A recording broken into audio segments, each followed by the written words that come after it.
Partenaire Rodrigo, si on en parlait. Nombreux sont les professionnels du chien, éducateurs, toiletteurs, éleveurs, qui travaillent seuls, ne voulant pas s'encombrer de salariés ou même d'apprentis, choisissant de concentrer tout leur effort sur les animaux, et à la rigueur et dans une moindre mesure sur les propriétaires de ces derniers. Mais savez-vous que pendant des années, les fondateurs d'Audreco ont pensé exactement comme cela? Michel Georgel raconte ainsi qu'un jour, alors qu'il était en train de toiletter, seul comme à son ordinaire dans son salon, il a été démarché par un organisme de formation qui voulait le persuader de transmettre son savoir. Quand on travaille seul, les instants sont comptés, et vous pouvez deviner que le démarcheur n'a pas été particulièrement bien reçu. Je ne veux former personne, d'abord je n'en ai pas le temps, et puis surtout je ne vois pas l'intérêt de former de futurs concurrents.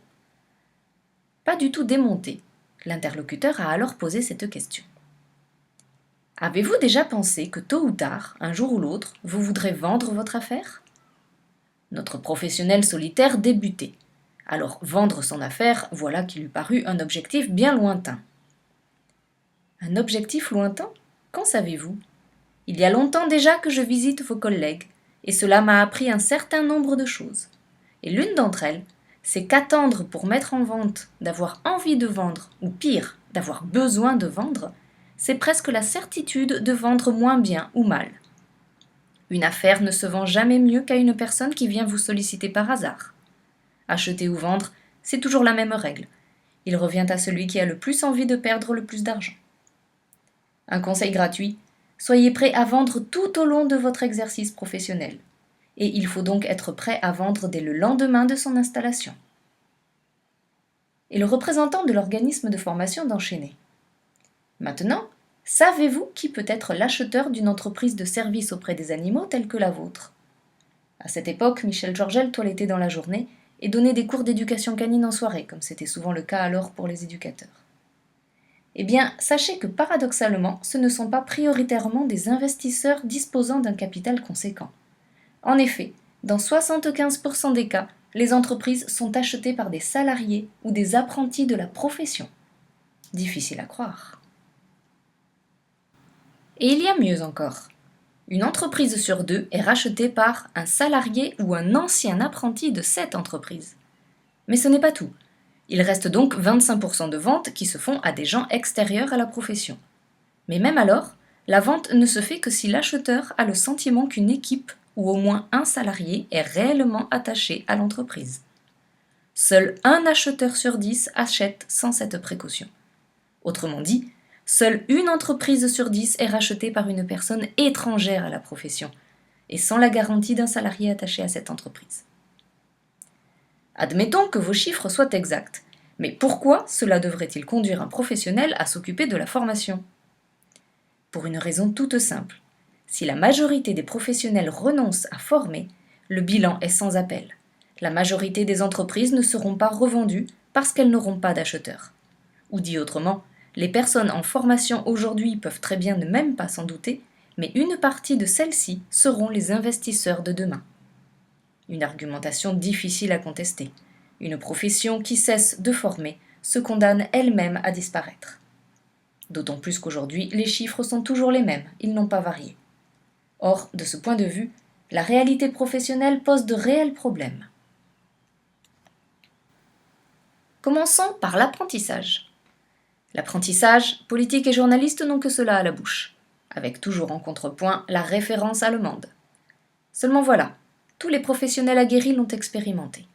En France, l'apprentissage est entre les mains de professeurs viscéralement opposés, au moins pour une majorité d'entre eux, à l'économie de marché, et donc à l'entreprise.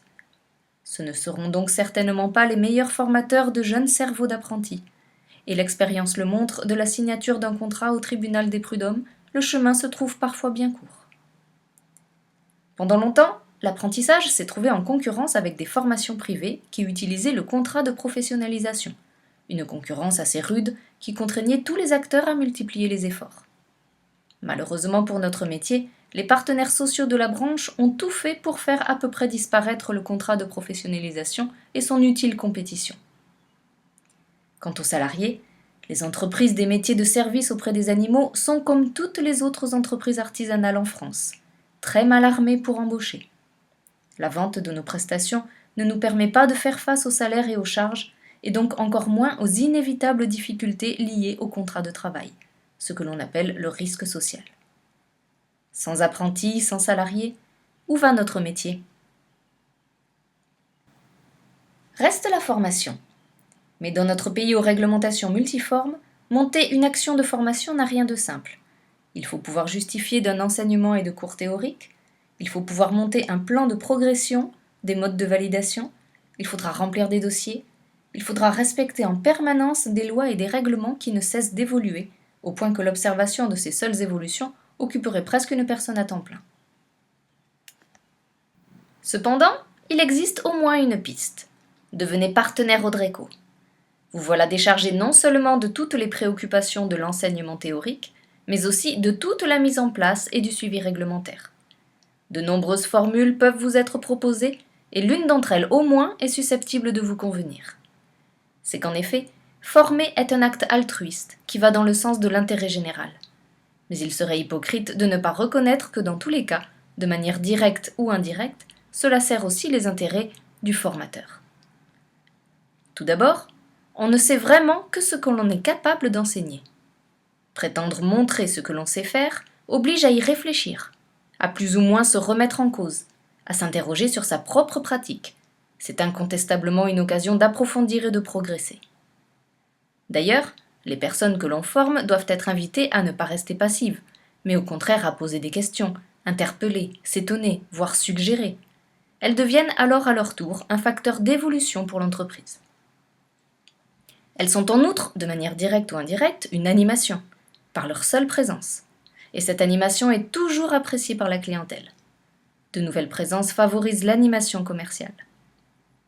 Ces présences ne favorisent pas seulement l'animation commerciale, elles optimisent aussi l'activité. Certes, le professionnel passe du temps à montrer, démontrer, expliquer, corriger, mais ces explications ne sont jamais vaines. Ce qui a été appris peut être mis en pratique, donnant l'occasion aux stagiaires de rendre, parfois dans une large mesure, le temps qui leur a été consacré.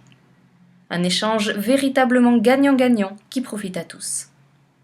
Un vaste sujet qui mérite sans doute quelques instants de réflexion, à l'occasion par exemple d'une conversation sans engagement avec l'un de nos conseillers. Alors n'hésitez pas à nous contacter.